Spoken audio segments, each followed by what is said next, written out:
जय श्री श्याम दोस्तों। आज आपको सुनाता हूँ श्याम बाबा के चमत्कार की एक और अनोखी दास्तान। एक बाप के लिए सबसे ज्यादा खुशी का दिन वो होता है जब उसकी गोद में पहली बार उसका बच्चा आता है। लेकिन ये एक ऐसा बाप है जो अपने बच्चे को खुद अपने हाथों से अनाथ आश्रम में छोड़कर आ गया। तो आखिर ऐसी क्या मजबूरी रही होगी कि एक बाप को अपने हाथों से अपना बच्चा अनाथ आश्रम में छोड़ना पड़ा, और कैसे श्याम बाबा ने उस बच्चे का हाथ थामा और उसको उसकी हिस्से की खुशियां लौटाई।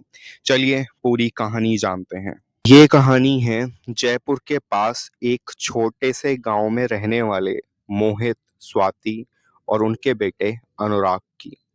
स्वाति की शादी मोहित से महज 18 साल की उम्र में हो गई थी।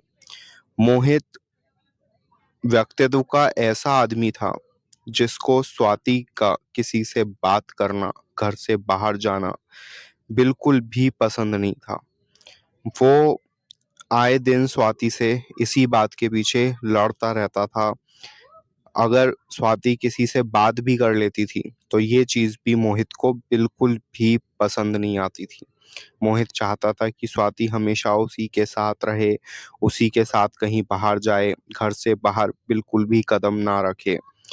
और स्वाति को पसंद था बाहर आना जाना, लोगों से बातें करना।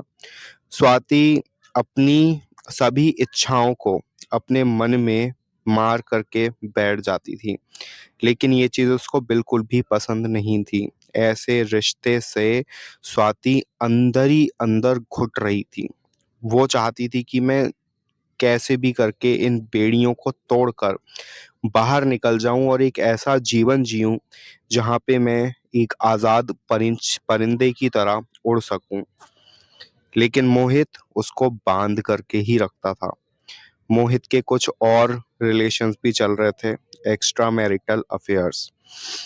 ये बातें धीरे धीरे स्वाति को पता चलने लगी थी कि मेरा पति किसी और से भी बातें करता है, मिलने जुलने जाता है। और इन चीजों को लेकर आए दिन इन दोनों के बीच बहुत लड़ाइयाँ होती थी। मोहित स्वाति को मारता पीटता भी था। स्वाति 19 साल की उम्र में ही माँ बन गई थी। 19 या 20 साल की कुछ उम्र स्वाति की रही होगी। लेकिन ये जो बच्चा था ये माँ को भी खटकता था और बाप को भी। इसको माँ बाप का प्यार बिल्कुल भी नहीं मिल पा रहा था। मोहित अपनी मस्ती में मस्त रहता था और स्वाति अपने दुखों का रोना रोए रहती थी। जैसे तैसे करके 7-8 साल बीत गए और मोहित की उम्र 8 साल हो गई।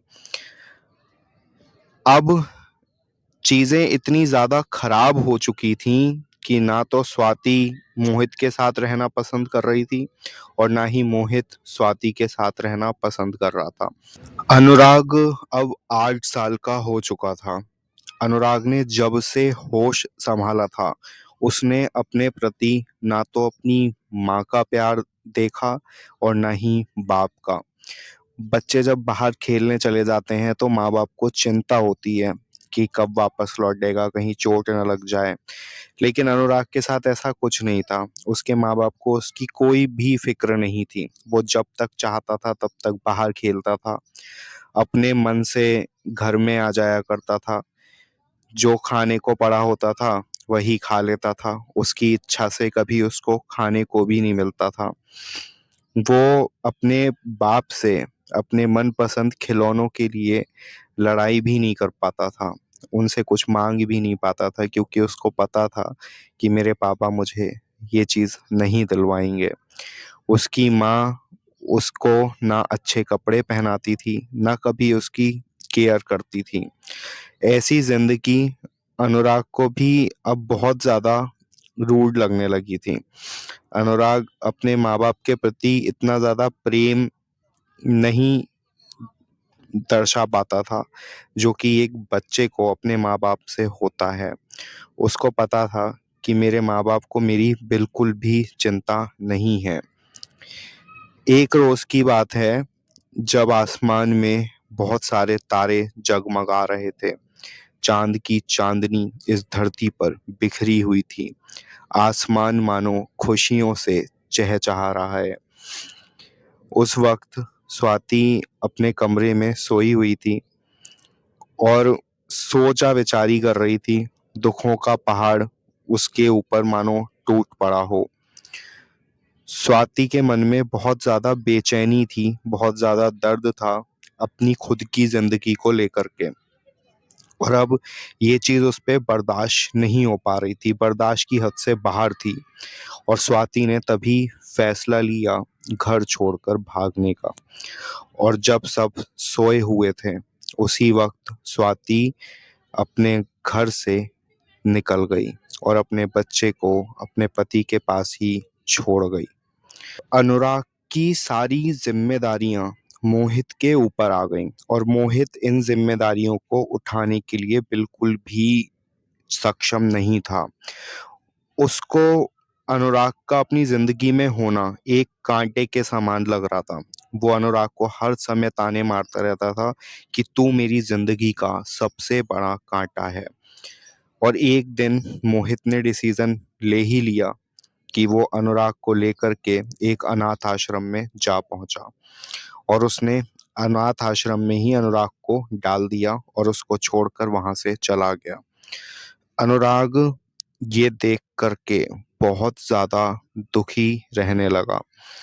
अनाथ आश्रम में जितने भी बच्चे थे सबके माँ बाप इस दुनिया में ही नहीं थे, लेकिन अनुराग एक ऐसा इकलौता बच्चा था जिसके माँ बाप तो इस दुनिया में थे, लेकिन उसके बावजूद भी वो बच्चा अनाथों वाली जिंदगी जी रहा था। उसको ये बात बिल्कुल भी रास नहीं आ रही थी। वो एक परिवार में बड़ा होना चाहता था, परिवार के साथ रहना चाहता था, माँ बाप का प्यार उसको चाहिए था, लेकिन ये जिंदगी उसको नहीं मिल पा रही थी।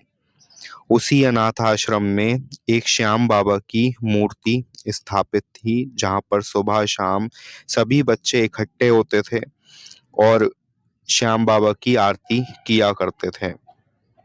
अनुराग रोज सुबह शाम श्याम बाबा की आरती के वक्त उनसे यही मांगता था कि भगवान मुझे किसी अच्छे परिवार में भेज दो, बाबा मुझे किसी अच्छे परिवार में भेज दो।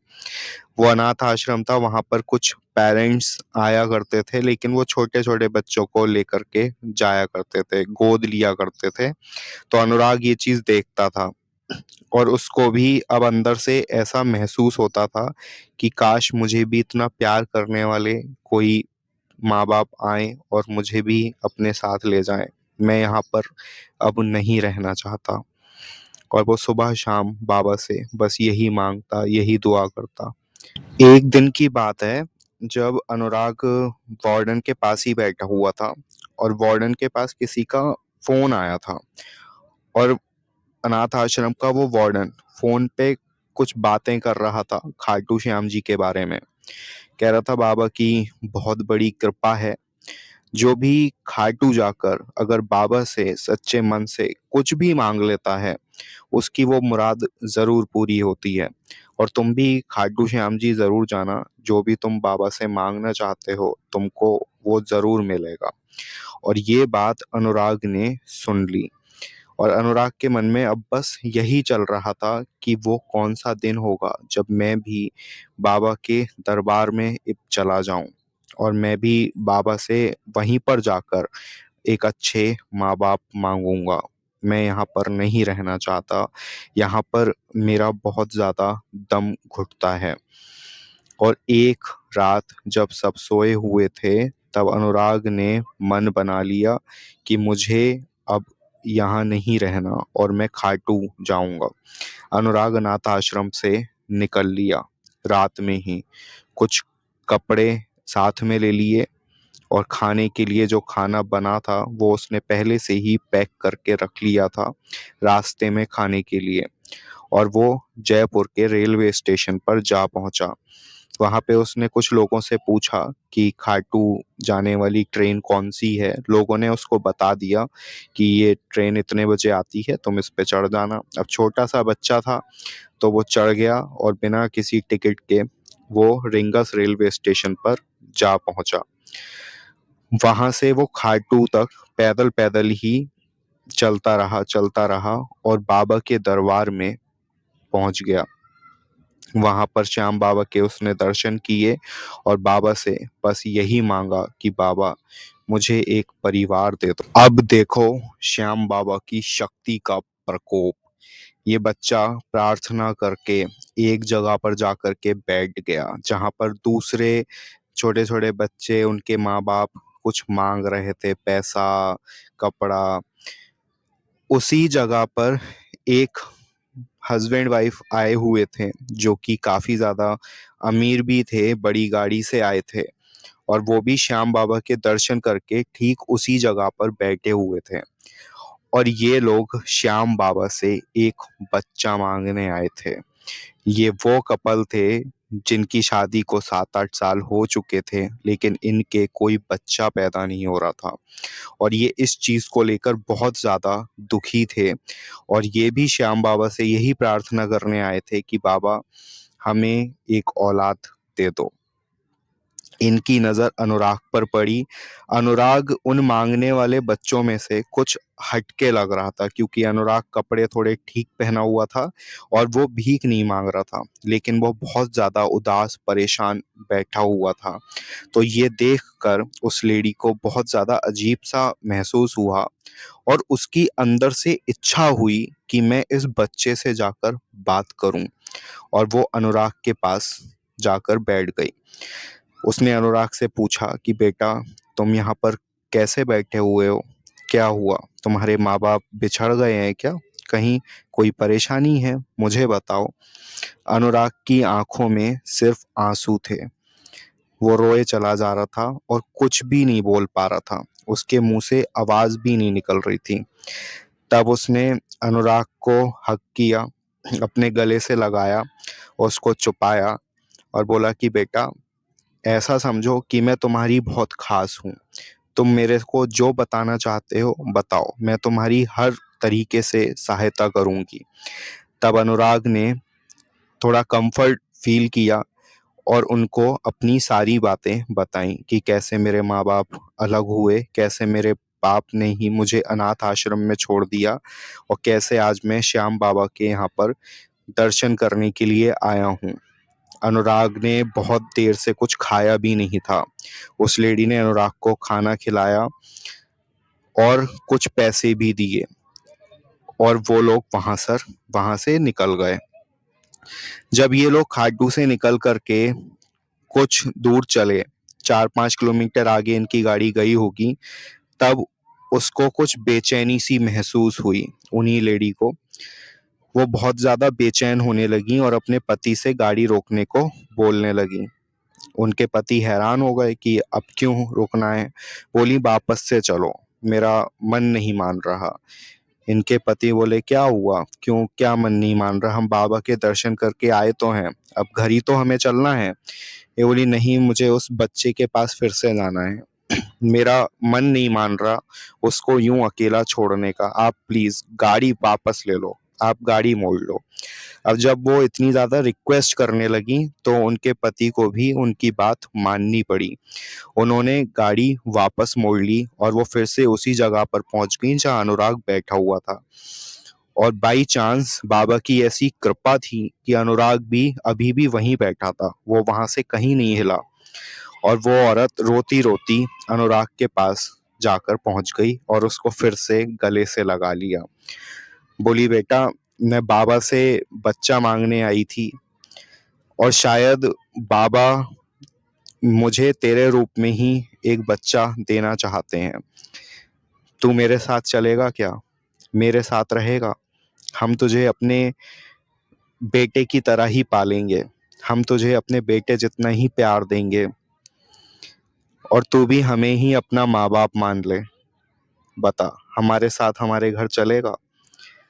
अब अनुराग की आंखों में एक चमक थी, खुशी के आंसू थे उसकी आंखों में।